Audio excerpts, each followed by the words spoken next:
You're listening to the Unmitigated Podcast, the podcast that brings to light the hidden risks business owners and entrepreneurs take every day that may not be covered by their traditional insurance. Here's your host, Van Carlson. Hello, Van Carlson with Unmitigated Podcast. Thanks for joining us today. We got a special guest, a long-term friend, and I would call him a colleague of ours at SRA, Tyson Ferney with the Norden Group. Great to be here. Excited to be here. Yes, tell us about yourself a little bit. Idahoan like you, which is like great. Born and raised? Born and raised over on East Idaho, in Rexburg, where it's right next to Santa's workshop, is what I always say, because it's freezing cold. It's always windy, right? Yeah, grew up there, went to school there, college, and then also moved to Utah for a few years. And there did an internship into the financial planning world, and what we got into. Worked for a big national corporation, and helped him run a planning department, which supported advisors across the country. So from that role is kind of my introduction of what we do, kind of a fee-based planning approach with intro to estate taxes, income taxes, insurances, everything there. Really kind of stemmed from there in 24 years ago, 2020. Yeah. So caught onto their software as a young buck, and they decided to keep me. So from there we kind of grew out, do our own firm, and it's been great. With a lot of people. You know, so Tyson here has been one of our longest strategic partners. Really, I think an OG. I think the original. I mean, we were kind of learning on the fly together at times. We did. I think it's kind of unique too, because we had a captive ourselves. Yeah. And ours was the dummy test to put out of Turks and Caicos. Oh, right. Remember that? So, good Lord. To the tribe. We're doing. Yeah. We used ours. I'm like, oh boy, what are we doing? But it's great because I can tell others what it was. Oh, the education part on that was crazy, wasn't it? With the Patriot Act and being offshore and the additional filings. And one of the best things that happened to us was when the domiciles were coming on land and being on a recognized federal tribe. But you're one of the first guys, and thanks for trusting us and being loyal to us, and I know you've also helped a lot of our clients over the years. I mean, you guys are probably one of our largest producers of these plans. Kind of want to get into the details of what you do beyond that. Because when I met you guys were, I kind of met you guys through your channels, really, because we were kind of doing it all back then, right? We had 3 or 4 different companies. We had our own RIA at the time. We had all sorts of things going on. And the P&C firm. Yeah, the P&C firm, yeah. We're back to owning a P&C firm now. Circles. The Circle, yeah.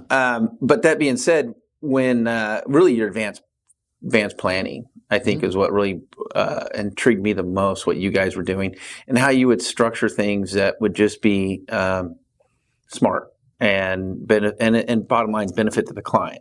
Yeah, you sold some life insurance cases, obviously, but when you did, the planning was done well. The premium finance cases you guys have done, the things that I've seen you guys do really was a huge. And I take it that's where you learned all that from. Because when I first met you, I think you're working for Lincoln. Mm-hmm. Yeah. And you guys, and there's been a couple other, like everything else, consolidation in the world of that. But I remember really in depth. So, when you work with one of our clients, for example, we're in the lane of managing their 831B. No different than the administrator of a 401k, right? They're not going to bring other issues to them. However, we get asked all the time about that too. Like, what else do you guys do? And it's like, well, no, this is our lane. Go talk to your financial planners and stuff. But for what you guys do specifically, can you go into a little bit of detail on that as far as like what you're seeing with our clients? Yeah, maybe I'll back up from where I kind of got my experience a little bit, and then we've taken those same principles and apply it, because we've just assumed everybody else does the same thing, and we've kind of learned that they don't. Yeah, as we discussed with clients, we're like, oh, I thought you would know this or do it. So the background that we kind of have is a little bit unique, where we started as a fee-based planning firm, and it was actually more of a back office role as an internship of what we went through, where advisors would go charge a planning fee, and they would bring that fee to a team of us. And there's a team that had a CPA, some investment, estate, and life insurance, and different kind of departments that ran as this back office for pretty much the Western United States of what was there. And so they charge these fees and bring it into us, and we take everything about that client, from taxes to insurance to health to business ownership, everything, estate planning and everything, and compile it into a plan, and then create a roadmap for that client to improve their condition, to protect areas that maybe have some shortcomings, and to just really take care of their families on a lot of it.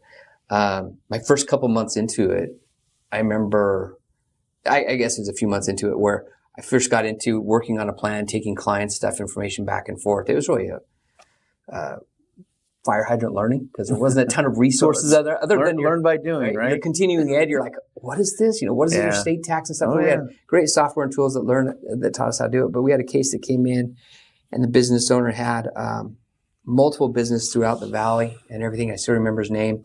Worked really closely with the advisor, and he brought it in, and we modeled everything. It took about 6 to 7 months. We modeled the guy's estate. We modeled every dollar that he went through, his different LLCs and everything like that. And we finished the plan, and the advisor's like, we got it. We're all done. And he took it out, and he goes, I'm actually going to this guy's daughter's wedding. I'm going to go visit with them. They've invited me. I'm part of their family now, type deal. Really. And they didn't really know who much I was at all, other than see my name on a few things and stuff. So that was my role. The advisor goes out, and he comes back, and 2 weeks later, and he sits down, and he just starts crying.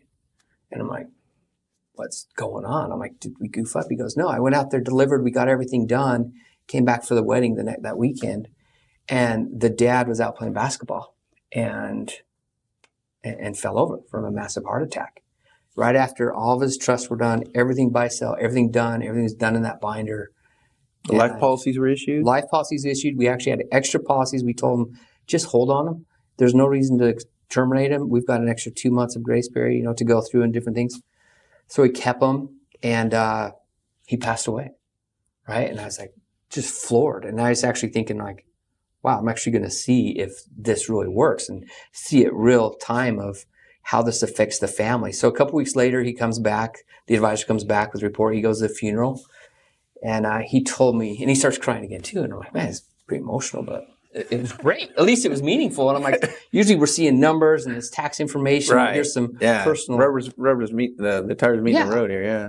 And the advisor comes back and he tells me the story about how he goes through the funeral line, and the wife and the 2 sons that were in the business step out of the line, skip the people, and come and gave him a hug. And they told him, he says, you saved our family and our company, and we're going to be okay. We just want to say thank you. Oh, that's awesome. And so he comes back and he's like, hey, thank you for helping me on the plan. And I was like, I think that's what I want to do for a living, right? That was great. I'm going to stick in this. So that's kind of the premise of what we did, is just that background. Now we have kind of experiences in all these different realms, which is a bit unique, but it really stems from that and that model where we just get involved on different aspects, really to protect the client, reduce that risk, and make it better. And we've said this for a long time. And I think when we were, business owners have always been their own best investment. Quite honestly, I mean, it's just goes without saying. They know they've taken a company and made it profitable. Yeah, and so no matter what kind of investment you can bring to them, right? It is what it is. But when it comes to that long-term planning that you guys do, I mean, that's hugely impactful. I mean, it was impactful for what we do with clients because we get the same. It's crazy. I sold insurance for 20 some odd years, and I sold a lot of life insurance, and I didn't have death claim. Never had death claims during no time. You know what I mean? And it's been interesting with this company, SRA. I've had more situations now dealing with business owners passing away, and in this company, we had a gentleman pass away back east. Remember the Yeah. That guy actually started with life insurance. We couldn't get him insured, and so it turned into some planning for him. Yeah, and so I didn't know. Yeah, I'm glad to hear that because honestly, I didn't know that. So I just kind of you guys ran with it and did your thing, and we managed. And he was a great client, and I was a little shocked to hear when I remember that. I think I was the first client we lost at SRA. Yeah, and then the spouse, and anyway, and his son took over the company. It created a whole transition plan that just kept the wheels going. Yeah, exactly, and so. No, I think it's great for the services you guys provide. And like I said, you've been doing it for a long time. And I think you're not just trying to peddle products, which is, you're trying to really round out the client's needs. And, for our philosophy at SRA is the client's got to be the winner here. We'll do fine as long as the clients are winning. And we've kind of, kept that, that heading on our compass pretty regularly, which is good. We know a lot of our competitors sometimes don't do that, right? So it's always good to, and let's be honest, the financial industry is not seen in the best light a lot of times, unfortunately. But the fact that you guys round out the client, I think, has been huge. And like I said, when you've worked with a lot of our clients over the years, our mutual clients, I should say, and never heard anything come back. It's good. We hear negative things sometimes from because we do their tax returns, and we said, well, my financial planner put me in this, and now I can't get out of it. And I said, yeah, you kind of violated our rules here, but anyway, it happens. But at the same time, it doesn't happen near as much as it did in the past. I think we're getting rid of some of the cowboys, or some of the cowboys are becoming more in tune to what needs to happen. And so that's been a positive for us. But you work with your brother Jameson. Do. And, I have my daughter and my son working for me. What's your guys' long-term plans there? What are you guys looking at? And I know it's a long time from now before you want to retire or check out, but are you guys got succession going there, or do you get kids? Because how many kids do you have? I have 4 kids. Jameson has 6. Yeah. Jameson's, his neighborhood's a little colder than ours. It's a good question. So my kids are actually older than his. We grew up in the same. My dad. He was in the business too. Yeah, so Brad. Yeah, he was. In his day, man, he was the stud, man. He was the guy, right? He's still. Everybody knows your dad over in Eastern Idaho. He's still skiing and biking. Yeah, I was wondering if he was still biking. Yeah, he did an 80 miler the other day in Jackson Hole. Yeah. Call him, hey, where are you at? He's like, I'm almost in Mount Moran. I'm like, where'd you start this time? He's like, oh, just by the ski hill, just doing a little loop I want to do. And then he gets home, I was tired. It's 80 miles. I'm like, so. Good for him. He's there for a long time. My kids, one of them's graduated from college. He actually kind of did the same thing I did. He started an internship. He caught on. The company liked his skill set, brought him, and he runs a marketing department for credit union. They used to ship it out for a third party, and now he does all their marketing events online and all that stuff. So it's cool to see him find what he likes to do. He's always been kind of a perfectionist and loves it, but that's his role. Our other son just started school, and it's interesting. He texted me this week, and he's like, hey, I got some questions for you. He's like, what do you do? Right? Yeah, exactly. Because it's something like, you're like, yeah, that would be fun to work with your kids, but you also let them do what they like and find their interests. Absolutely. And so he actually served a LDS mission in Ecuador, came back this spring, and he wanted to always do medical. And now he's kind of, I kind of like business. So he's taking business classes. We did an interview this week a little bit to help with one of his classes. And he's kind of shown some interest, which that would be fun to work with family. So succession could be continue with family. We are big enough on the radar where we are getting offers actually to buy. Consolidation, a little bit of consolidation. Yeah, there's just, we run an investment advisory firm. We have some great clients. It's continual income stream and good services.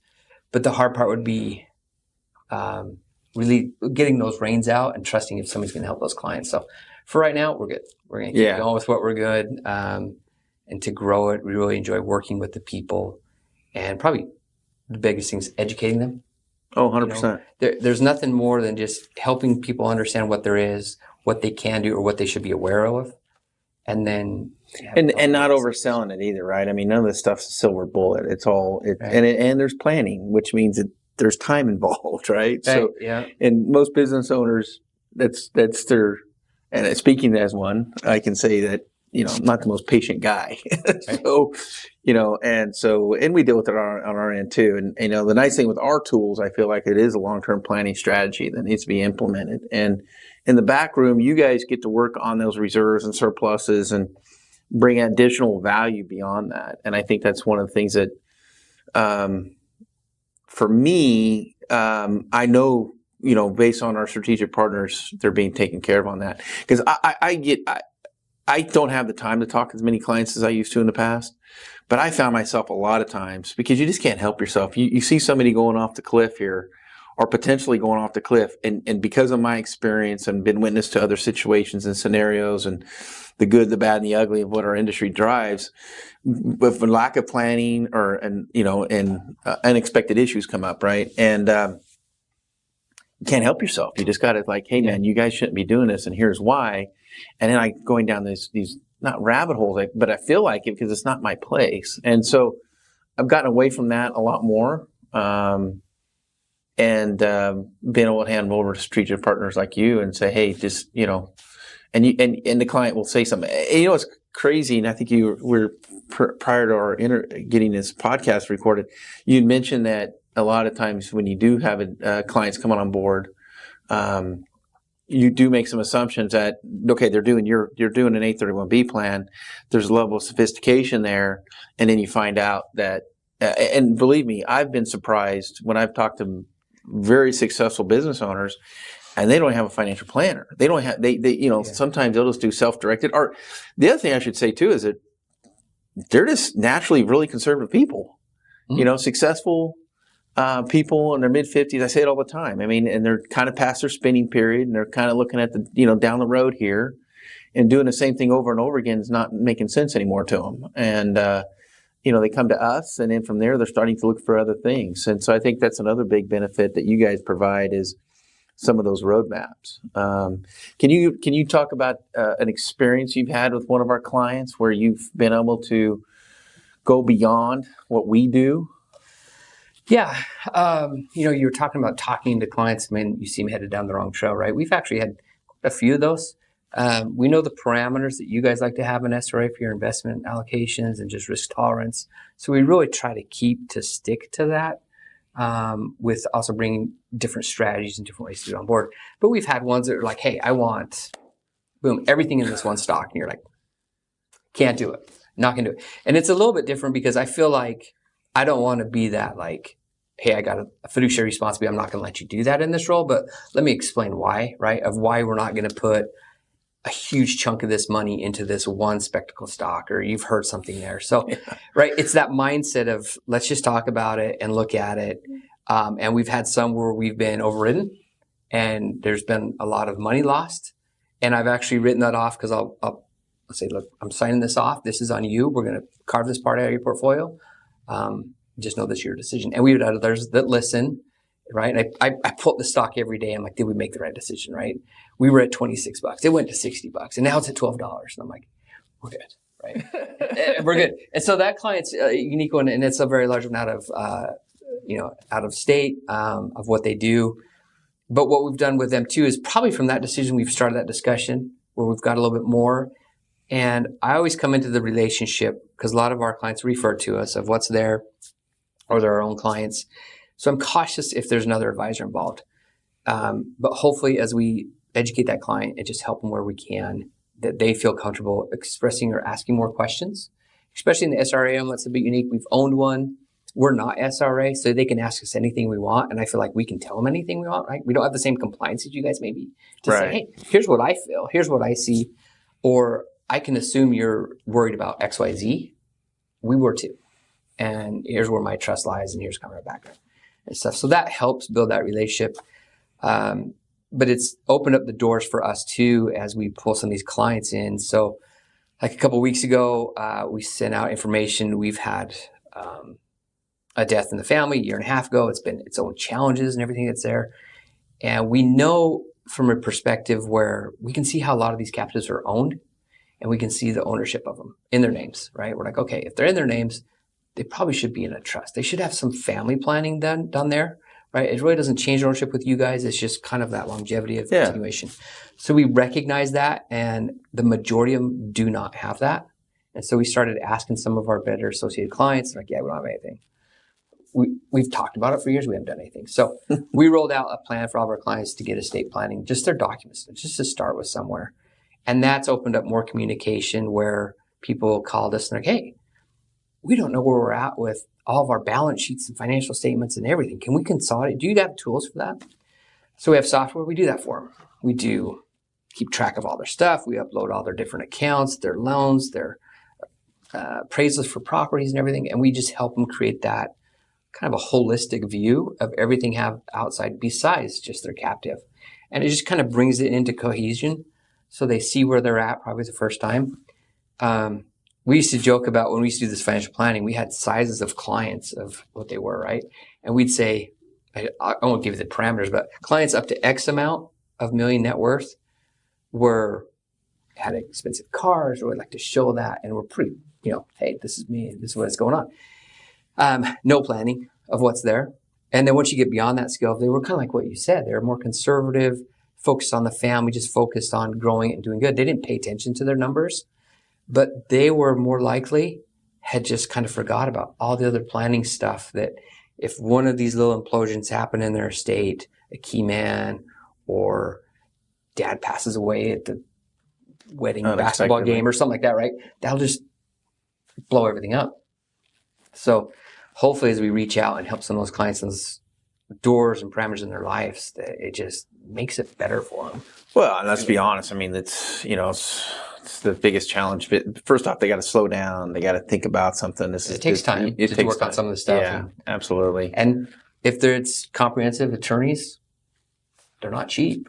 No. To do your estate planning, right? Again, you see the bill and you're like, yeah, conservative folks, they don't like paint. They don't search out attorney advice. They try to avoid it. And it's just, it's this personality. They've always been bootstrappers and they'll do it on their own, kind of thing. It's their, they've been their best investment and they know that. And so, but at the same time, they do need to, all of these things, and we don't know what the future holds when it comes to estate taxes. I know that thing's it has a potential to turn upside down next year. Who knows? But I also know there's been a lot of talk about what some of the things that can be done today. Yeah. And I know that has something to do with the gifting stuff. But again, though, when it comes to the complexities of running a business, it's one thing to turn to a profitable company, and then that creates a whole nother issues in itself, especially as you grow. And then the other thing you talk about is, selling. I mean, the merger acquisitions that we see out there going on right now. That's coming up a lot more, especially with business owners. That's really that we see the discussion happening all the time of, I got 5 to 10 years and I'm already starting to get offers, or what can you do, right? So this week we had 2 discussions with family owners, and they're looking to transition that plan to their kids to do it. And they're like, we know how to do it. So share some ideas, just get it on the map. If you can just compartmentalize some of their lives to where they can understand it, at least they feel better, like they got a grasp on it and start to close it. And start to build a plan. Yeah. I mean, that's the biggest thing, right? Understand the parts that build the plan. Yeah. And it takes a while. And, but yeah, it like I said, it's not we're seeing that more and more. I mean, on average at SRA, we have about a 10% closure rate. And the majority of the time it's because they sold or partners got dissolved or, something, and then you got the death, disability and all that fun stuff. But, so we're dealing with it all the time as business owners too. It happens, it's eventually going to happen to all of us, right? That own businesses. We're going to, where's this thing going to go to down the road? And I think the earlier you get in front of that, and to your point, at least have some ideas, and not keep it away like you're going to open a Pandora box if you start to address this, right? Yeah. But I think at the same time, though, it's having the ability to turn to guys like you to say, hey, and based on your experience. I mean, I can't emphasize that enough to business owners all the time. And I think that's one of the things that we love working with. That's why we'll always have strategic partners, because we don't do what you guys do. And hopefully we bring value to you on your side, and you guys can take that value and run with it and really bring a holistic approach to these business owners. And sometimes you'll know, right? I mean, some of them, hey, we're dialed in. We know what we got going on here. But again, that's a certain personality. That's, taking responsibility. And at the same time, there's a lot of clients out there, and I still deal with them every day. I mean, to your point, they still love to keeping up with the Joneses, and we're probably really not for them. We're not a good fit for them. I mean, if you're a big spender, we're probably not for you, truthfully. So, yeah. And not for you either. I was just thinking back when we first started, right? We've been advanced market support for insurance agencies, for investment firms, and planning to play that back role. And there's always like a leading edge to how do we get in front of that client? Or what can we present? Because typically there is a product or service being sold of what's there. And the biggest draw to us with the captive too, and even when we noticed it ourselves, was really, it's like once we learned about it, like you're not pitching anything. You're not selling just a product. You're like, hey, you're really protecting a business, and you're coming into a client with, I'm not going to sell you a big life policy, or I'm not going to sell you a big annuity, or, or something like that. That may happen on a personal level or something for its reasonable and rightful purpose, but let's just take care of the business, get you solid up, build trust, educate each other, and then figure out what fits. The captive has really created that door of discussion of working with business owners and helping them, because we saw COVID, we saw everything else that's happened, and we're like, it worked, and it's been a solid option for people and businesses. It's not like a death claim gets paid from life benefit policy. You actually see it continually working into their benefit, or retirement, or control. Yeah, and the options it puts on the table. Yeah, that's the options. Yeah, the options are huge, right? Yeah, and somebody that has their captive the first year will not know their captives or what they can do for another 2 or 3 years, right? They're still learning it and going through. And I think that's part of what we enjoy too when we do these investment reviews. We get questions, hey, can I do this? Can we do this? Like, oh, okay, I'm getting it. I know I just came into it.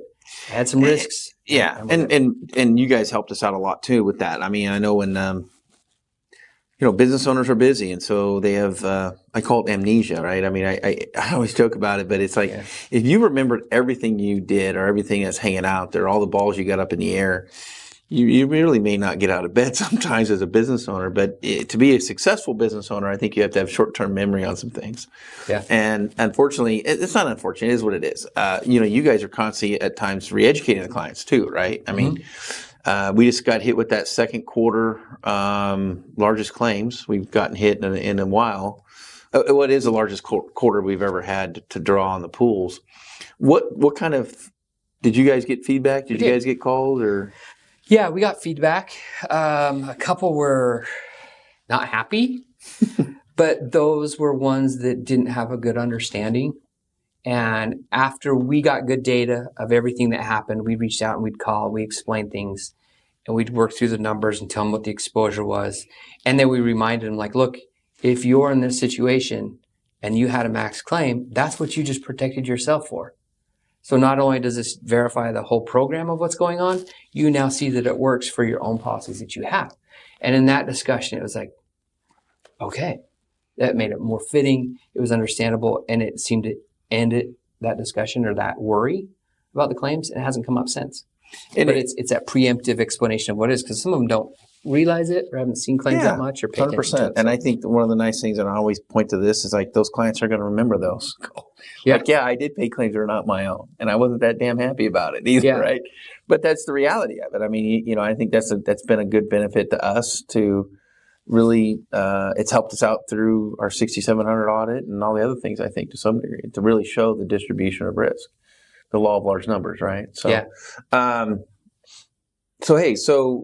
that being, so let's say, we have a lot of strategic partners, right? Some of them know their lanes, all that good stuff. Kind of coming to the end of the podcast here. If I got guys that are listening to this and their expertise is not, the overall backroom planning like you guys have done, what's the best way to get a hold of you? Obviously then contact SRA of what's there for our contact information. It's kind of unique because we always have this, a surplus mentality. I would rather help another advisor know how to invest, maybe a captive. So we often have client meetings with people and their other advisors, and I've got no problem giving them tips of what to do, right? Let's own some stock. Let's get that dividend deduction instead of a mutual fund or ETFs. Let's do some custom indexing or some structured notes, different things that we can do. We're open mentality just to help out and to make sure that client has a good relationship. So I've got no problem asking and helping and providing that information when a client's there and on the phone so they know it's unbiased and helpful. So to reach us, right, emails, we can do those all the time, or just calls. We do get a lot of calls actually from SRA with people who are looking at the program of we need a referral, a reference. Yeah. Like we've been a client. We manage clients, we refer clients, and I've open book. I've got no problem. I've seen other administrators. And so in that role, we can tell you our background of what we've gone through. We've gone through the growing pains. We've been the guinea pig. We've we've been under the hood and maybe helped change some of the gears a little bit together. Oh, absolutely. Which has been good. So that contact is more than welcome just to help out and to do it. Yeah, awesome. Thank you, Tyson. Thanks. Thanks for your guys' time.